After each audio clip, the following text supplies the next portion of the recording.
Bismillahirrahmanirrahim. Assalamualaikum warahmatullahi wabarakatuh. Alhamdulillahi rabbil alamin. Wa bihi nasta'inu ala umuri dunya waddin.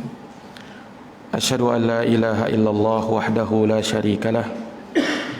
Wa asyhadu anna Muhammadan abduhu wa rasuluh. Sallallahu alaihi wa ala alihi wa sahbihi wa man tabi'ahum bi ihsanin ila yaumiddin wa sallama tasliman katsira, amma ba'd. Ma'asyiral muslimin, hadirin jamaah salat subuh yang dirahmati dan dimuliakan oleh Allah. Alhamdulillah, kita bersyukur kepada Allah Subhanahu wa taala yang telah memberikan kucuran nikmat dan kebaikan yang tak terhingga, sehingganya kita semua bisa dihidupkan oleh Allah Subhanahu wa taala sampai pada subuh hari ini, dapat menghirup udara segar, dan terlebih khusus lagi masih diberikan kekuatan oleh Allah untuk beribadah kepadanya. Maka kesyukuran yang tak terhingga pula kita berikan kepada Allah Subhanahu wa taala. Semoga Allah memberikan kepada kita semuanya kebaikan fid dunya wal akhirah. Kemudian salawat dan salam semoga terkirimkan selalu kepada junjungan kita Nabi besar Muhammad sallallahu alaihi wasallam, kepada keluarga dan para sahabat, serta orang-orang yang senantiasa meniti jalannya sampai hari kiamat. Ikhwani fiddin, azani Allah wa iyyakum. Seperti biasa pada subuh hari Ahad ini, insyaallah taala kembali kita akan melanjutkan pembahasan dari Kitabul Jami' pada bab Az-Zuhud wal Wara' dari kitab Bulughul Maram min Adillatil Ahkam, buah karya Al-Hafidh Ibnu Hajar Al-Asqalani rahimahullahu ta'ala. Kita sampai pada hadis Abdullah Ibnu Abbas radhiyallahu an. Kata Al-Hafidh Ibnu Hajar, wa an Ibni Abbasin radhiyallahu anhuma qala, dari Ibnu Abbas, semoga Allah meridhoinya, beliau berkata, kuntu khalfan Nabi sallallahu alaihi wasallam.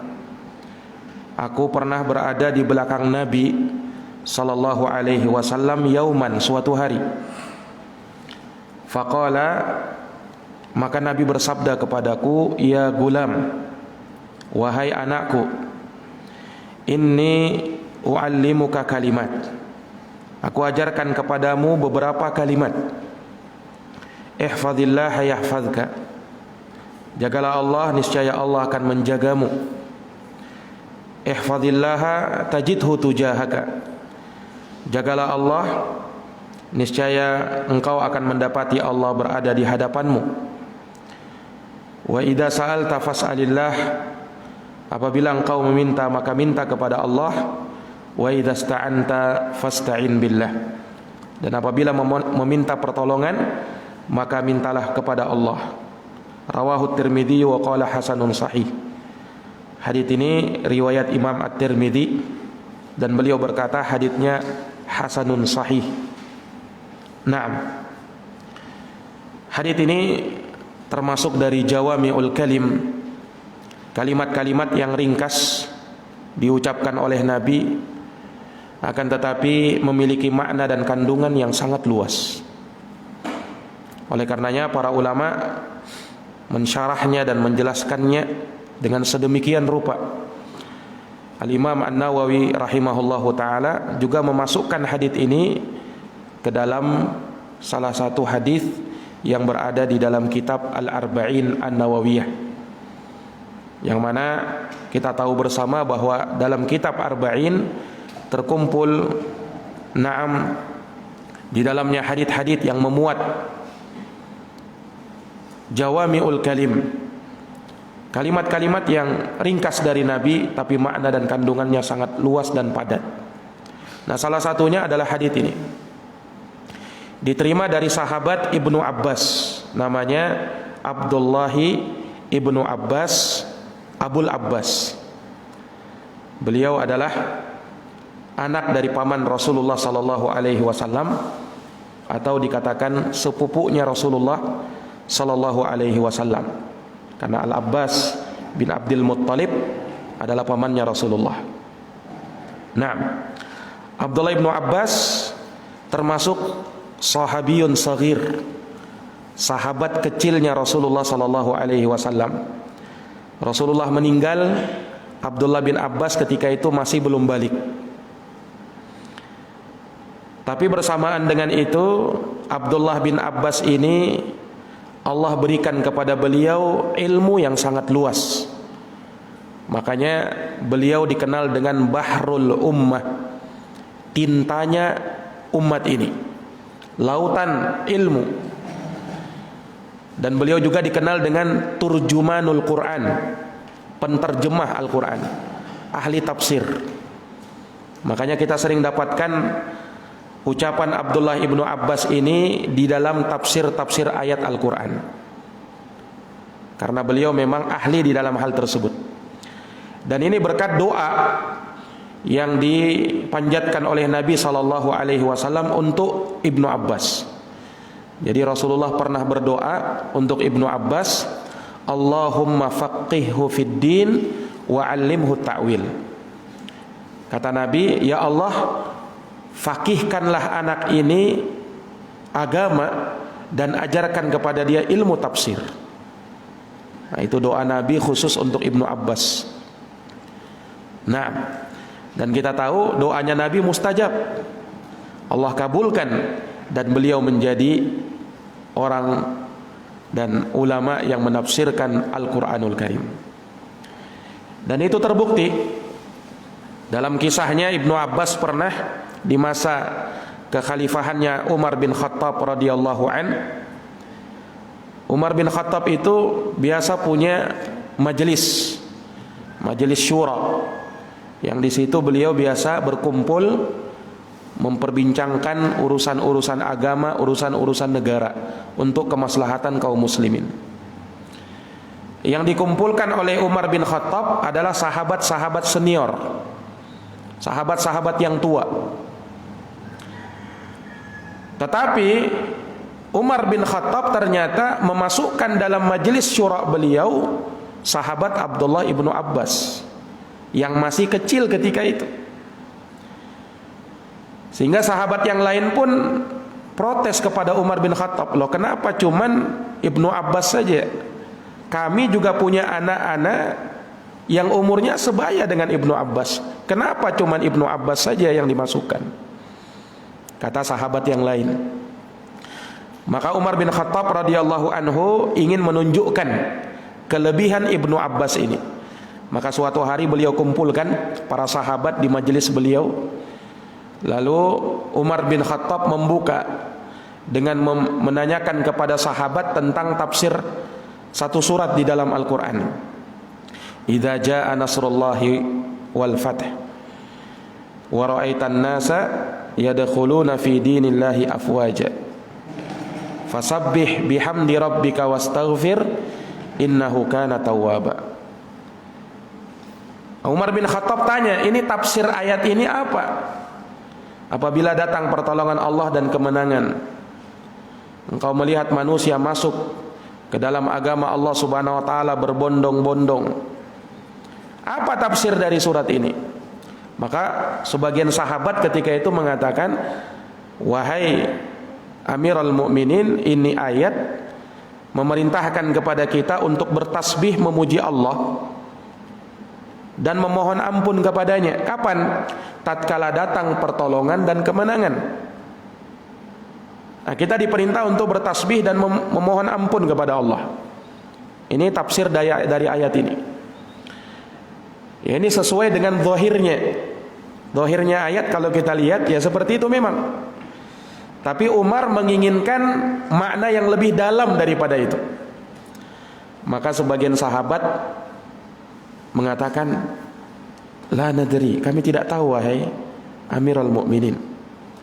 Sebagian lain tidak memberikan jawaban apa-apa. Maka Umar bin Khattab ketika itu langsung menanyai sahabat Ibnu Abbas. Ya Ibnu Abbas, apa pendapatmu tentang ayat ini, tentang surat ini? Apa kamu punya pendapat lain tentang surat ini? Kata Ibnu Abbas, ya Amirul Mukminin, huwa ajalu Rasulillah sallallahu alaihi wasallam a'lamahu iyah. Wahai Amirul Mukminin, itu ayat, itu surat menunjukkan akan dekatnya ajal Rasulullah SAW yang Allah beritahukan kepada beliau. Itu surat, ayat yang menunjukkan bahwa ajalnya Nabi sudah dekat, yang Allah beritahukan untuk beliau. Turun ini surat. Subhanallah. Kenapa kok Abdullah bin Abbas menafsirkan seperti itu? Padahal kalau kita baca konteks ayat ini, teks ayat ini tidak seperti itu, tidak ada kalimat yang mengisyaratkan bahwa Nabi akan meninggal sebentar lagi. Bisa-bisanya Abdullah bin Abbas menafsirkan seperti itu. Nah, dijelaskan memang bahwa ayat ini atau surat ini, surat An-Nasr itu merupakan surat yang paling terakhir turun, atau di antara yang paling terakhir turun. Surat An-Nasr. Setelah itu tidak lagi ada ayat-ayat yang turun yang menjelaskan tentang hukum halal dan haram. Sebentar lagi Nabi SAW akan dipanggil oleh Allah Subhanahu Wa Taala. Karena ketika pertolongan Allah sudah datang, kemenangan sudah datang, manusia berduyun-duyun, berbondong-bondong masuk Islam, berarti tugasnya Nabi sudah selesai. Allah Subhanahu Wa Taala memanggil beliau. Maka Umar bin Khattab mendengarkan tafsir Ibnu Abbas ini langsung mengatakan, wallahi, demi Allah, ma'a'lamu minha illa ma ta'lam. Demi Allah wahai Ibnu Abbas, aku tidak tahu tentang tafsir surat ini kecuali sebagaimana yang engkau tahu. Maka mendengarkan hal tersebut, menyaksikan hal tersebut, barulah sahabat yang lain tahu betapa luasnya ilmu Abdullah bin Abbas ini. Dalam keadaan banyak para sahabat yang tidak tahu, justru yang tahu adalah sahabat Abdullah ibnu Abbas. Nah, jadi beliau ini sahabat yang luar biasa. Nah, beliau termasuk sahabat yang banyak meriwayatkan hadis Nabi SAW. Salah satunya hadis yang kita bacakan ini. Jadi beliau bercerita, kuntu khalfan Nabi sallallahu alaihi wasallam. Aku pernah berada di belakang Nabi sallallahu alaihi wasallam suatu hari. Dalam sebagian riwayat disebutkan Nabi sedang membonceng Ibnu Abbas di atas seekor keledai. Dibonceng oleh Nabi sallallahu alaihi wasallam. Nah, kemudian Nabi memberikan pengajaran kepada Ibnu Abbas. Ya gulam, Nabi panggil, wahai anakku, inni u'allimuka kalimat. Aku akan ajarkan kepadamu beberapa kalimat. Subhanallah, Nabi sallallahu alaihi wasallam menyempatkan waktu tersebut untuk mengajari Ibnu Abbas yang masih anak-anak ketika itu. Nah, ini memberikan faedah kepada kita bahwa tidak ada halangan bagi kita untuk juga mengajari anak-anak kaum muslimin. Lihat Rasulullah SAW dalam kondisi dan keadaan beliau sebagai Rasulnya Allah, utusan Allah, beliau masih menyempatkan waktunya untuk mengajari anak kaum muslimin. Ibnu Abbas ketika itu belum balik, masih anak kecil, tapi diajarin oleh Nabi SAW. Ya gulam, wahai anakku, inni u'allimuka kalimat. Aku akan ajarkan kepadamu beberapa kalimat. Aku akan ajarkan kepadamu beberapa nasihat. Pegang nasihat ini baik-baik. Dan memang tidak jarang ya, Nabi SAW itu memberikan pengajaran kepada anak-anak. Dan itu ternyata sangat membekas pada mereka. Lihat Ibnu Abbas ini, masih anak-anak, belum balik, tapi subhanallah dia ingat itu hadis, dia sampaikan kepada kaum muslimin, turun temurun hampir sampai hingga sampai kepada kita dan bisa menjadi pelajaran kita. Kepada Umar bin Abi Salamah, salah seorang sahabat kecil juga, ketika mau makan ini Nabi SAW tegur Umar bin Abi Salamah. Kata Rasulullah, ya gulam, wahai anakku, samillah, sebelum makan sebut nama Allah, baca bismillah. Wa kul biyaminik, makan dengan tanganmu. Wa kul mimma yalik, makanlah dengan apa yang ada di dekatmu. Subhanallah. Pada saat mau makan, Nabi juga sempatkan. Dan itu sangat membekas pada diri Umar bin Abi Salamah, sehingga beliau ingat betul dan beliau riwayatkan hadis ini sampai kepada kita. Sampai kepada kita. Nah, dan secara umum Rasulullah SAW dalam bentuk perhatian beliau kepada anak-anak kaum muslimin, Rasulullah SAW memerintahkan kepada setiap orang tua, muru auladakum bis shalah wahum abna sab'i sinin. Ayo perintahkan anak-anak kalian untuk sholat tatkala mereka umur 7 tahun. Suruh sholat. Wadribuhum 'alaiha wahum abna 10 sinin. Dan pukullah mereka kalau tidak mau sholat tatkala berumur 10 tahun. Nah, ini pengajaran Nabi dan bentuk perhatian Rasulullah sallallahu alaihi wasallam kepada anak-anak kaum muslimin. Nah, dan sekali lagi itu sangat membekas pada mereka. Makanya tidak ada salahnya tatkala kita mengajari anak-anak itu tentang agama Allah Subhanahu wa taala. Ya, walaupun mereka masih belum terlalu paham dengan apa yang diperintah ini, apa maksudnya, ya. Nabi pernah, Pak. Nah, tatkala cucu beliau Hasan dan Husain masih anak-anak, ya, ketika makan kurma hasil sedekah, keluarganya Nabi tidak boleh makan sedekah. Makan hasil sedekah namanya anak-anak kan, dimasukkan di mulutnya. Maka Rasulullah menegur Hasan dan Husain, buang itu, buang. Tidakkah kamu tahu bahwa keluarga Muhammad tidak boleh makan harta sedekah? Diingatkan oleh Nabi. Padahal Hasan dan Husain masih anak-anak. Ya mungkin sebagian orang pada hari ini mengatakan, oh, tidak usahlah ditegur, kan masih anak-anak, tidak berdosa juga. Nah, tapi lihat Nabi SAW, beliau tetap mengajari, beliau tetap memberitahukan hal tersebut. Nah, ini para jamaah yang dirahmati dan dimuliakan oleh Allah. Memang pendidikan anak itu kita mulai dari semenjak dini. Ya tentunya sesuaikan dengan umur mereka. Tingkat pengajaran kepada mereka tentu berbeda dengan orang-orang dewasa. Tetapi pada saat mereka diajari agama semenjak kecilnya, itu akan tertanam dan membekas pada diri mereka. Karena jiwa mereka masih suci. Nah, kondisi mereka siap untuk menerima hal-hal yang positif yang kita berikan kepada mereka. Kullu mauludin yuladu alal fitrah. Setiap anak itu kata Nabi dilahirkan di atas fitrahnya. Fa abwahu yuhawwidanihi au yunassiranihi au yumajjisanihi. Nah, kedua orang tuanya lah yang menyebabkan anaknya tadi menjadi menyimpang. Ada yang menjadi Yahudi, ada yang menjadi Nasrani, ada yang menjadi Majusi. Gara-gara pendidikan orang tuanya yang tidak benar. Nah, makanya kita perhatikan pendidikan anak-anak kita. Apalagi di zaman yang sekarang ini, naudzubillah, betapa banyak kerusakan-kerusakan yang terjadi. Maka setiap orang tua mesti harus lebih perhatian lagi kepada anak-anaknya. Naam. Ikhwani fiddin azani Allah wa iyyakum. Maka Rasulullah sallallahu alaihi wasallam di dalam hadis yang mulia ini beliau mengajari Ibnu Abbas kalimat-kalimat yang luar biasa. Makanya Rasulullah sallallahu alaihi wasallam menyebutkan, inni uallimuka kalimat.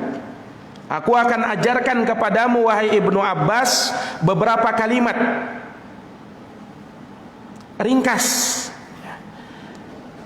Nasihat ringkas, kamu bisa pegang, kamu bisa amalkan. Ya. Tidak banyak-banyak.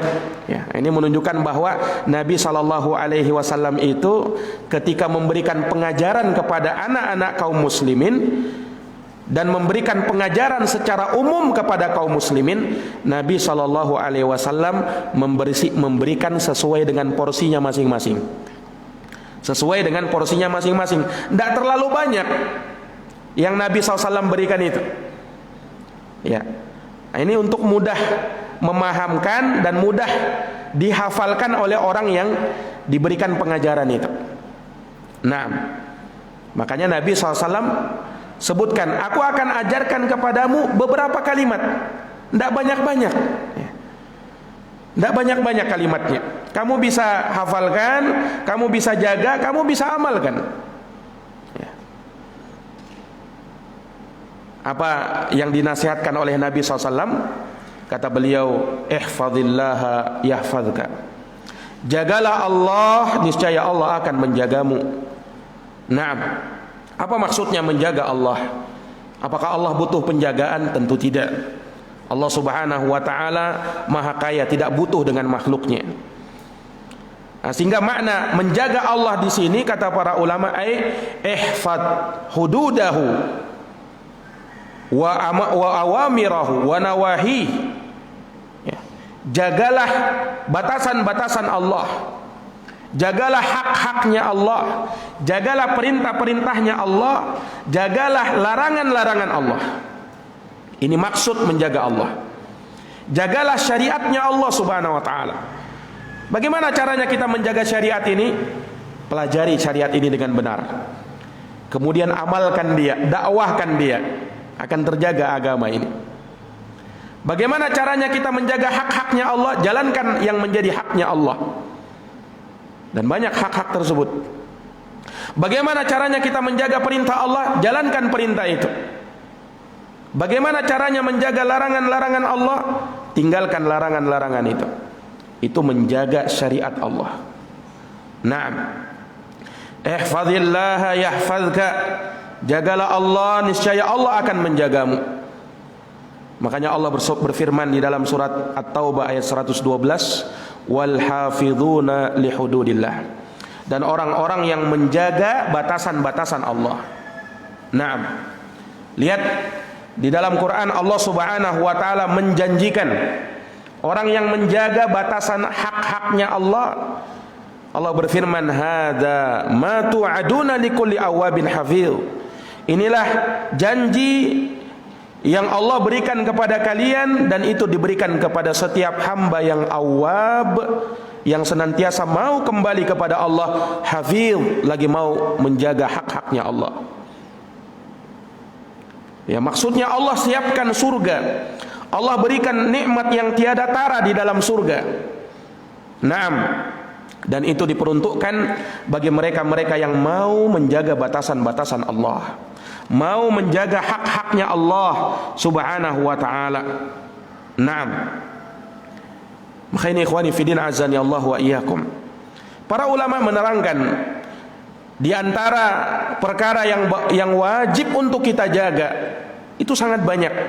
Namun di antara hal yang penting di antaranya adalah menjaga solat-solat kita.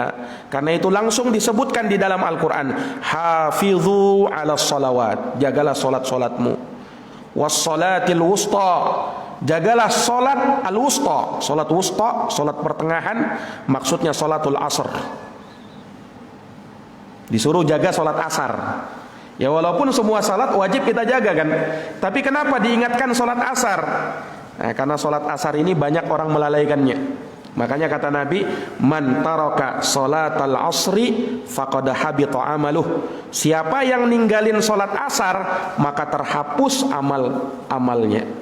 Kata Nabi sallallahu alaihi wasallam.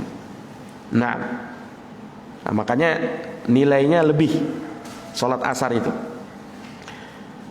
Taib. Ini menjaga salat-salat kita.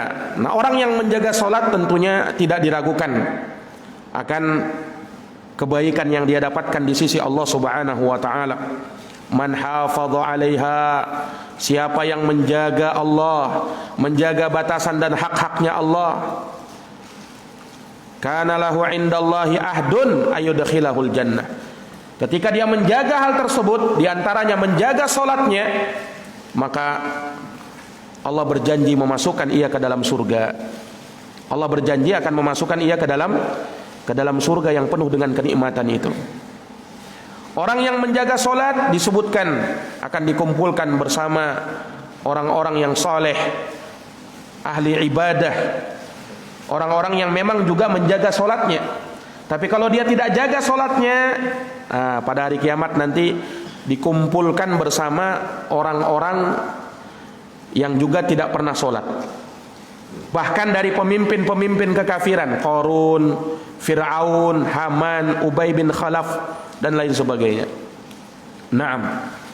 Juga diantara bentuk perintah Allah untuk kita menjaga hak-haknya Allah, yang terpenting setelahnya adalah menjaga sumpah-sumpah kita. Bagaimana caranya menjaga sumpah?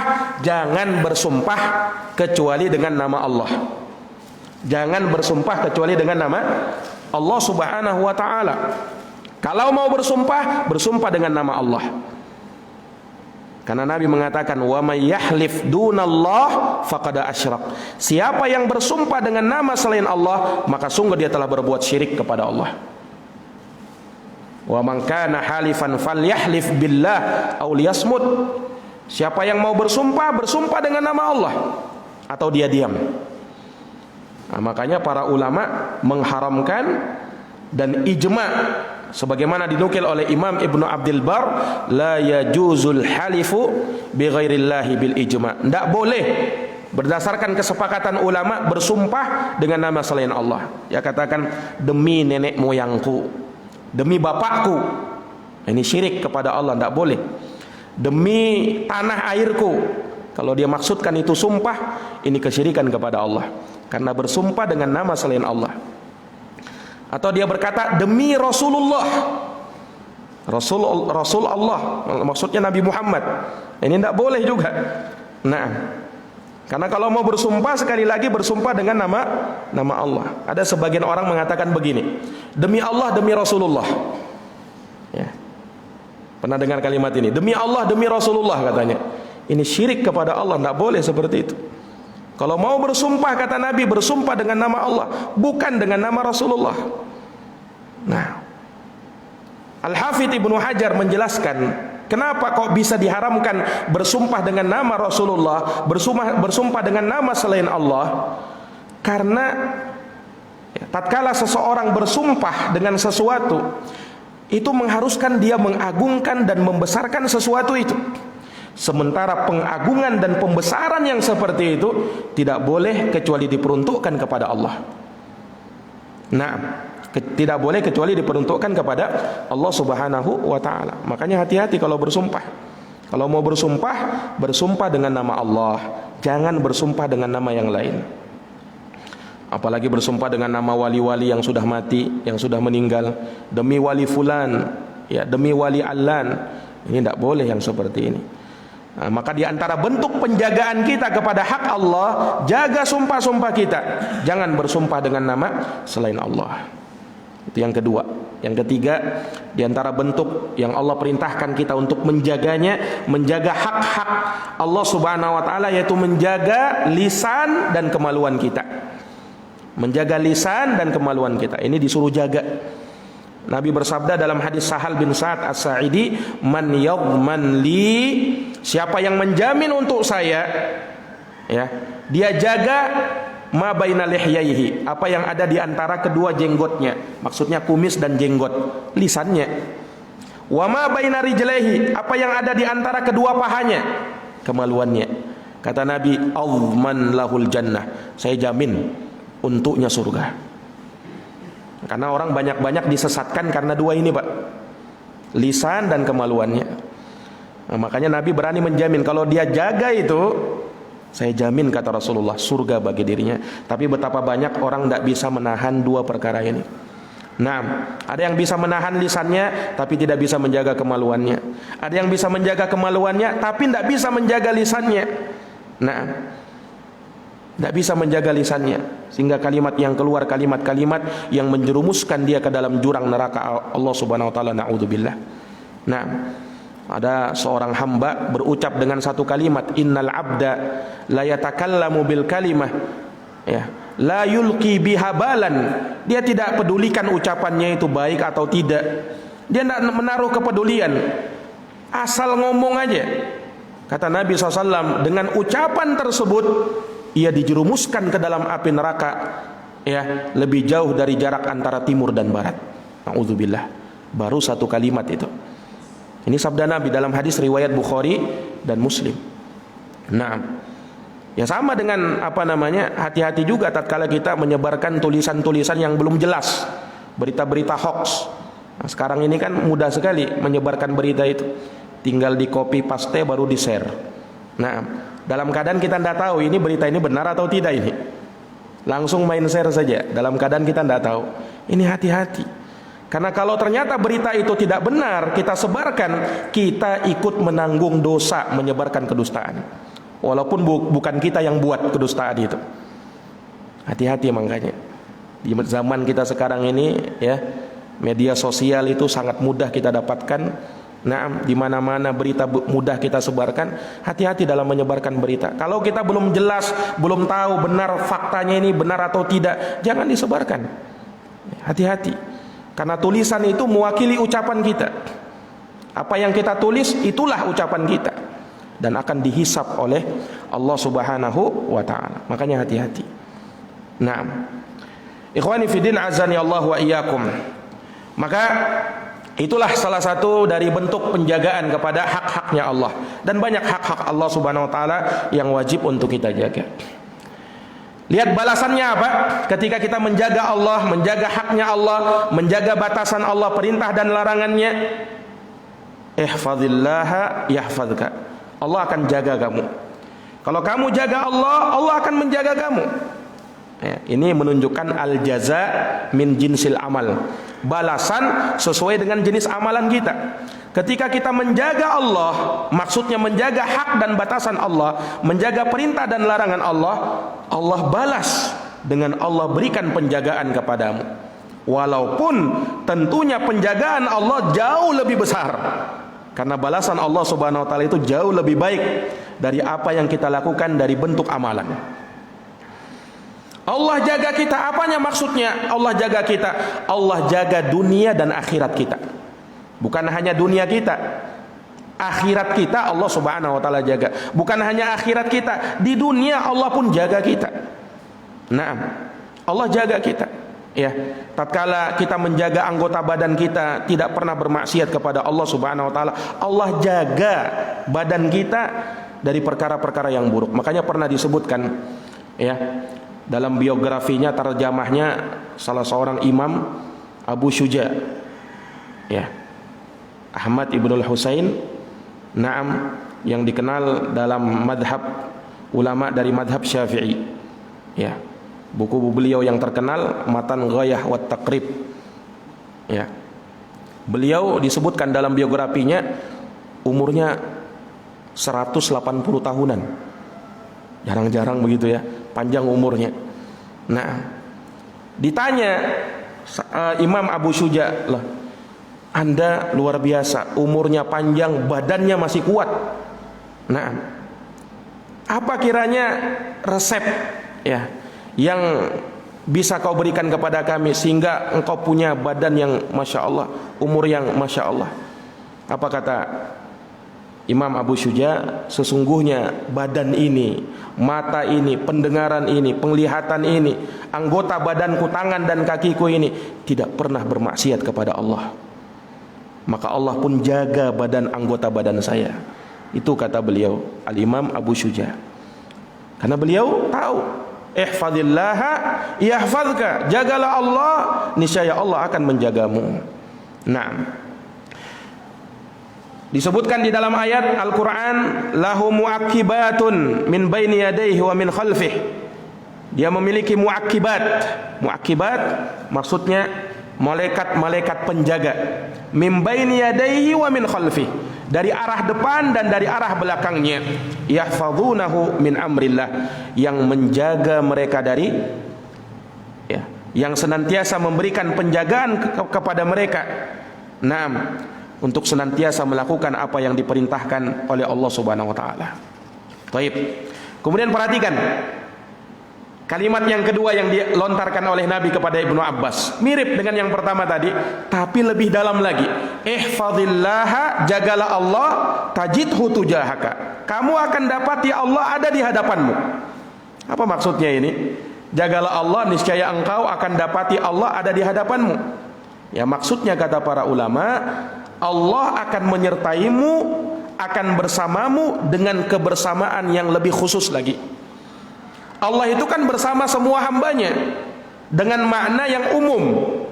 Allah melihat mereka, Allah memperhatikan mereka, Allah mengawasi mereka. Semua dari kita diawasi oleh Allah. Tapi kebersamaan kepada orang-orang yang beriman, yang menjaga hak-haknya Allah, kebersamaan yang lebih khusus. Maknanya Allah akan tolong mereka, Allah akan kuatkan mereka, Allah akan teguhkan mereka di atas muka bumi ini. Nah, itu maknanya, senantiasa dijaga oleh Allah Subhanahu wa taala. Allah akan bersama mereka dengan kebersamaan yang khusus. Jadi bukan artinya Allah bersama-sama kita. Maha suci Allah Subhanahu wa taala disifatkan seperti itu.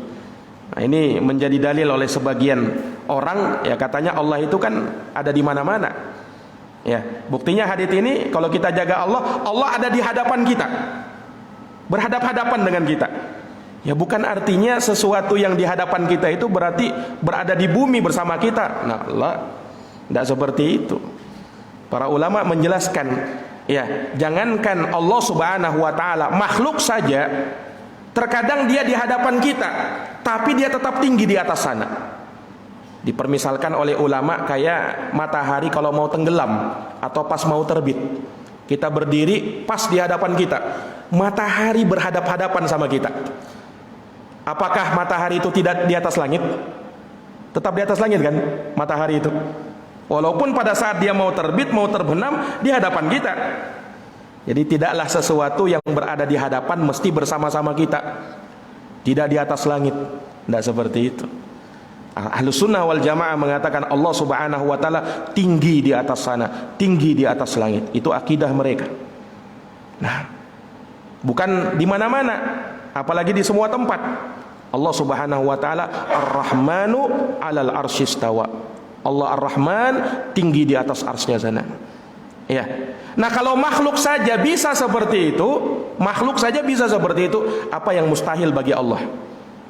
Apa yang mustahil bagi Allah Subhanahu wa taala? Sebagian orang kurang paham dengan masalah-masalah yang seperti ini.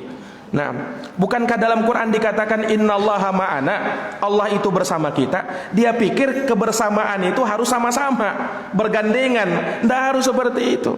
Orang Arab kalau mengatakan, ya, dia mengungkapkan suatu kalimat sirtu wal qamar. Saya berjalan bersama bulan. Ini ungkapan mereka. Saya berjalan bersama bulan. Biasakan kalau kita jalan, Pak, ya, kadang kalau kita perhatikan bulan itu seakan-akan mengikuti kita kan? Ya, seakan-akan mengiringi kita kan? Nah, sehingga diungkapkan dalam suatu ucapan, saya berjalan bersama bulan. Adakah orang yang berakal memahami ungkapan seperti itu? Maknanya bulan, dia berjalan bersama bulan, maksudnya dia di sini di samping, bulan di sampingnya, pas di sampingnya. Enggak kan? Enggak seperti itu. Ya, tapi yang dia maksudkan karena bulan ini senantiasa mengiringi dia, sinarnya terus sampai kepada dia, sehingga terungkaplah kalimat itu. Saya berjalan bersama bulan. Sama kalau kita katakan Allah bersama kita, bukan artinya Allah Subhanahu wa taala berada di bumi bersama-sama kita, bergandengan dengan kita. Maha suci Allah disifatkan seperti itu. Allah tetap tinggi di atas sana. Yang di mana-mana itu ilmunya Allah. Yang ada di mana-mana itu penglihatan dan pengawasannya Allah. Itu yang di mana-mana. Tapi zatnya Allah tetap di atas langit. Itulah akidah Ahlus Sunnah wal Jamaah yang banyak pada hari ini tidak dipahami oleh orang-orang.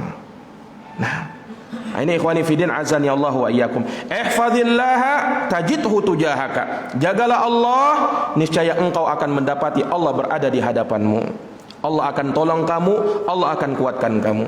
Kemudian kalimat yang ketiga, idza sa'alta fas'alillah. Kalau kamu minta, maka minta sama Allah. Kalau kamu meminta sesuatu, minta kepada Allah. Nah, jangan minta kepada makhluk. Karena minta kepada makhluk dzallah, kehinaan. Sementara minta kepada Allah itu kemuliaan. Allah Subhanahu wa ta'ala, kalau hamba tidak mau minta kepadanya, Allah marah kepada hamba itu. Beda dengan makhluk. Kalau makhluk sering diminta, makhluk itu bisa marah sama kita, sering minta-minta. Tapi Allah justru marah kalau kita tidak mau minta kepadanya. Ya kan? Allah murka ya kepada orang yang tidak minta kepada Allah, tidak mau menadahkan tangannya seperti ini. Karena seakan-akan dia ini sombong, tidak merasa butuh kepada Allah. Padahal setiap dari kita tentunya butuh sama Allah Subhanahu wa ta'ala. Makanya idza sa'alta fas'alillah. Kalau kamu meminta, maka minta sama Allah. Nah, walaupun bukan artinya tidak boleh orang minta-minta itu, tidak boleh, bukan seperti itu maknanya. Ya, kalau dia dalam keadaan kesulitan, kesusahan, ya boleh-boleh saja, dan kita sebagai akhlak kaum muslimin, kita beri apa yang kita mampu untuk berikan. Ya kan? Yang diharamkan kalau dia minta sesuatu kepada makhluk, padahal makhluk ini tidak mampu memberikannya. Ini syirik namanya. Dia datang kepada seseorang, ya wahai fulan, tolong ampuni dosa-dosa saya. Yang mengampuni, yang bisa mengampuni dosa cuman Allah Subhanahu wa ta'ala. Kalau dia minta seperti itu kepada orang, nah ini syirik kepada Allah, karena dia meminta sesuatu kepada hal yang tidak ada yang sanggup melakukannya kecuali Allah Subhanahu wa ta'ala. Baik. Lebih dalam lagi Nabi katakan, wa idzasta'anta fasta'in billah. Kalau kamu minta pertolongan, maka minta kepada Allah. Ini makna dari ayat yang sering kita baca, iyyaka na'budu wa iyyaka nasta'in. Hanya kepadamu ya Allah kami beribadah, menyembah, dan hanya kepadamu ya Allah kami memohon pertolongan. Apabila minta pertolongan, maka minta kepada Allah Subhanahu wa ta'ala. Ini ikhwani fiddin azani Allah wa iyyakum, ya hadits Ibnu Abbas yang kita bisa bacakan pada kesempatan subuh hari ini. Semoga bermanfaat. Insyaallah ta'ala di pertemuan selanjutnya kita akan lanjutkan hadis Sahal bin Sa'ad As-Sa'idi tentang orang yang zuhud, Allah Subhanahu wa ta'ala akan cintai dia. Nah, naktafi bihadzal qadar, kita cukupkan dan kita tutup dengan doa kafaratul majlis. Subhanakallahumma wa bihamdika asyhadu an la ilaha illa anta astaghfiruka wa atubu ilaik. Walhamdulillahi rabbil alamin. Wassalamu alaikum warahmatullahi wabarakatuh.